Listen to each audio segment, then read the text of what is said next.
Most poker players don't lose because they're unlucky.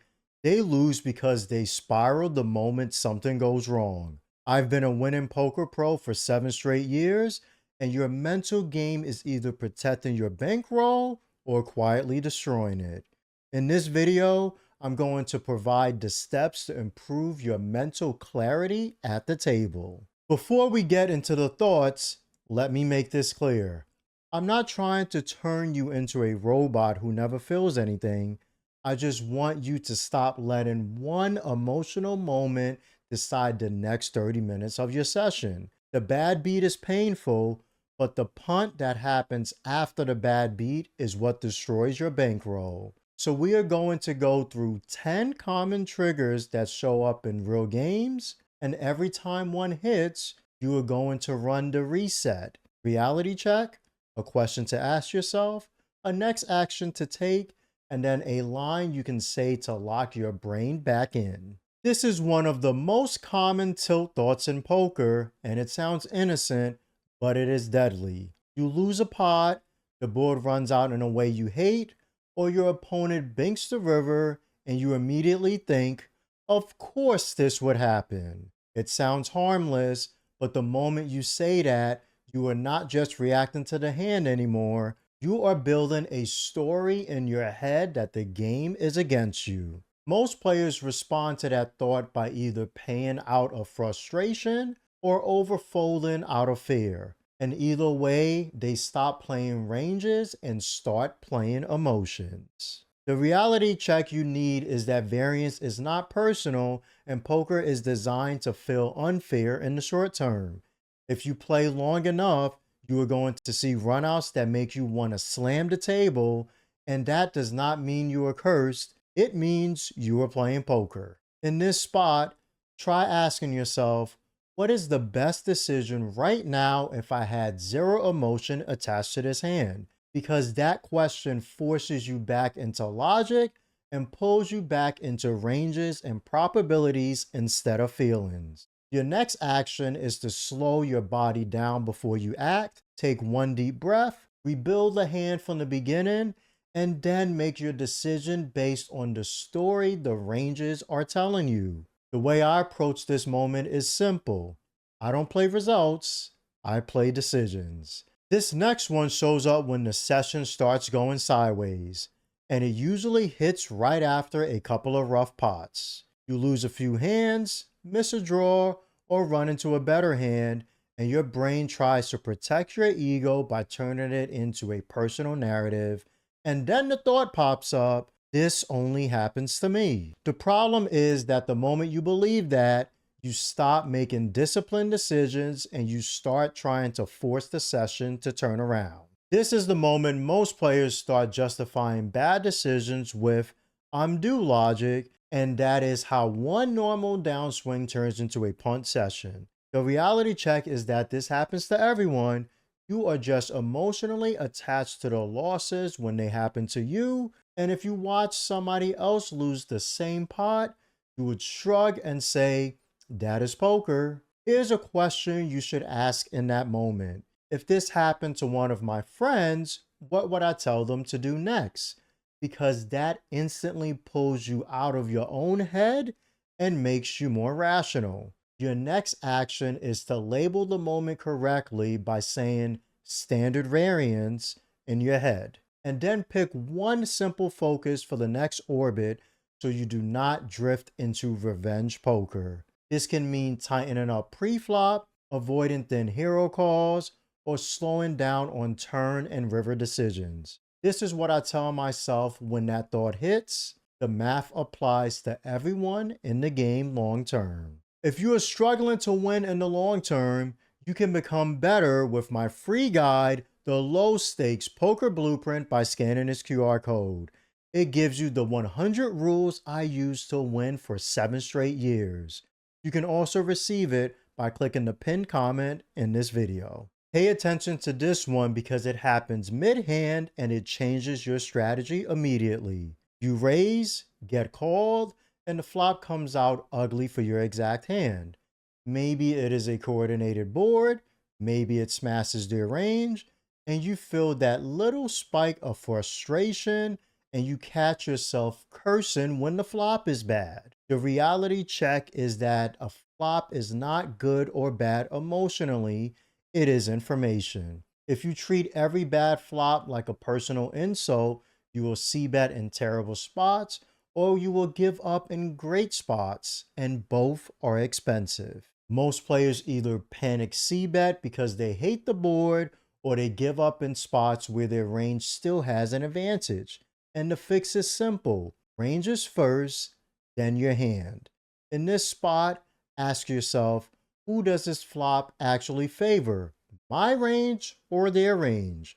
Because now you are thinking the right way, and ranges are where the money is. Your next action is to take 5 seconds before you bet or check, even if you think the decision is obvious, because that small pause keeps you from reacting emotionally. The mindset I want you to have here is bad flop equals a new plan. Another common one shows up when you finally pick up a monster hand and you start expecting a payout. You flop a big made hand or pick up a premium, and the moment the action slows down, you feel yourself getting annoyed, like you are being robbed, and you start thinking, I have a big hand, I'm supposed to win big. The reality check is that big hands do not guarantee big pots, and you only win big when opponents have hands that can actually continue. Poker is not about getting paid every time you have it, it is about extracting value when value exists. Most players try to force a big pot with big bets and they end up folding out everything worse, but the better approach is getting called by worse hands, even if it means the pot grows slower. Try asking yourself, what worse hands realistically call another bet if I choose this size? Because if you cannot name worse hands, you are not value betting anymore. You are just betting because you want the pot to be big. Your next action is to size with a purpose and accept the outcome. Going bigger when the table is sticky and being willing to size down when the table is tight, but never forcing value where it does not exist. The phrase I use in this moment is, I take what's there and am okay if I just win a small pot. This is the moment where you played a hand well, got the money in good, still lost, and your brain tries to turn it into a moral argument. You feel frustrated, you feel wrong, and then you start thinking, I deserved that pot. The reality check is that nobody deserves anything in poker because poker is not a justice system. It is a probability game, and you are paid for making good decisions, not for being morally right in the moment. Most poker players drag that resentment into the next few hands and start taking thin spots, but winners detach and immediately return to the process. In this spot, try asking yourself, did I get the money in good or not? Because if you did your job. If you didn't, then there is something to fix, but either way, the word deserve is irrelevant. Your next action is to do a quick 20-second review and then move on. Letting standard variance go is key, and you should only make a note if it was an actual line mistake. Here's the sentence that keeps me disciplined. I made the most plus EV decision with the current knowledge I have, and that's all that matters. All the plus EV decisions at the poker table can be seen in my free guide, The Low Stakes Poker Blueprint, by scanning this QR code. It gives you the 100 rules I used to win for 7 straight years. You can also receive it by clicking the pinned comment in this video. This is one of the most expensive thoughts you can have because it changes your goal mid-session. You lose a big pot and feel the pressure in your chest. Suddenly, you're not thinking about playing well anymore. You're thinking about getting even, and the thought shows up. I have to win it back. The reality check is that chasing is not a strategy. It is tilt pretending to be ambition, and playing emotionally will not get you back to even. It will dig an even deeper hole. Most players widen their ranges, which is the exact opposite of what you should do when emotions are high. because you want clean decisions and not bigger swings. Here's a question to ask when you feel that urge. If I was even right now, would I take this line? Because it is a truth serum and it exposes whether your ego is driving the hand. The next action is to put yourself in a disciplined window for the next 10 minutes where you avoid thin spots, stop bluffing people who don't fold, and stop taking curiosity calls. The focus is to just play clean poker and let the game come back to you. The way I approach this thought is I don't chase to win it back, I reset my mind and body. This one quietly bleeds your bankroll because it feels harmless in a moment. You get to the river, someone bets big, and you do not have a strong reason to call, but you feel that itch to know. You want information, and the thought creeps in, I'll call just to see it. The reality check is that poker does not pay you for curiosity, and calling without a reason is not recommended. The best players fold a lot of hands that feel uncomfortable because they understand that the money is saved in the long run. Other players call because they want certainty, not because they beat enough value or their opponent has enough bluffs. If you are having a hard time finding the bluffs, it's usually a fold. In this spot, ask yourself, what bluffs does this player have here? And what are they realistically going to show up with? Your next action is to do a quick, honest count of value versus bluffs. And if the value is obvious and the bluffs are imaginary, you fold and move on. This is what I tell myself in that moment. Curiosity would not be the main thought process that decides whether I should call. The next one is when your body gives you the warning before your mind does. You get it in good, you lose, and you feel the heat rise in your chest, your jaw tightens, and you start thinking, this is ridiculous. The reality check is that the bad beat did not destroy your bankroll. What destroys your bankroll is what you do after it. Most players don't punt in the bad beat pot.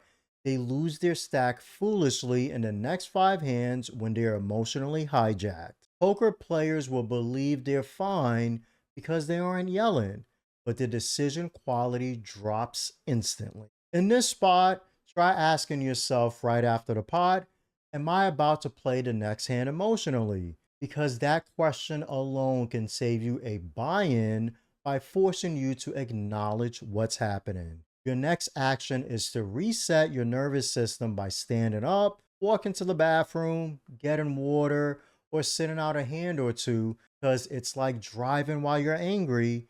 You might think you're fine, but your decisions and reactions are so much worse. The phrase I use when this happens is, if I am no longer playing my A game, then it is time to take a break. Something that is not ridiculous is the value inside the low stakes poker blueprint. These are the 100 rules I used to win for 7 straight years.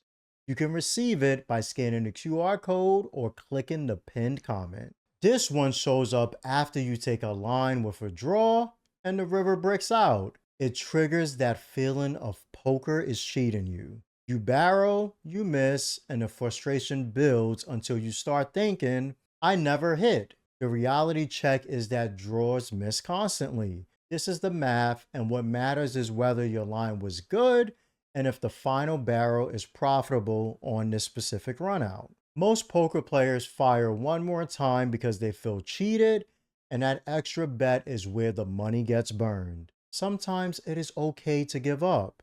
In this spot, ask yourself, does this run out give me real fold equity, or am I lighting money on fire? Because a lot of players turn a good bluff line into a gift on the river by forcing it against the wrong opponent or on the wrong board. Your next action is to be disciplined with the final decision. The mindset I want you to have here is missing is normal, but spewing chips in bad spots is optional. This thought happens before the first hand is even dealt, and it's the reason some people walk into a session already losing. You sit down annoyed, tired, or pessimistic, maybe thinking about the last session, and it pops into your mind, I hope I don't run bad again. This is how poker players prepare themselves to interpret everything through a negative lens. The reality check is your mindset decides your session quality. When you start negative, every bad flop feels like proof and every lost pot feels like confirmation, which is what I call creating a self-fulfilling prophecy. People sit down carrying yesterday's emotions and they start searching for proof they're running bad, but you really want the opposite. One clear focus that keeps you grounded from hand one. Before you even post a blind, try asking yourself, what is my one focus for this session? And keep it simple, whether it's slowing down on turn and river, thinking ranges first, or playing tighter pre-flop. Your next action is to do a warm up like stretching before a workout. Try taking a deep breath, remind yourself of the focus, and commit to playing one hand at a time with intention instead of dread. This is what I tell myself before I start. The results of this session does not define me because if I focus on my decision making, I will always win in the long term. I have learned 20 expensive poker lessons throughout my entire career. Make sure to watch this next video to see what they are.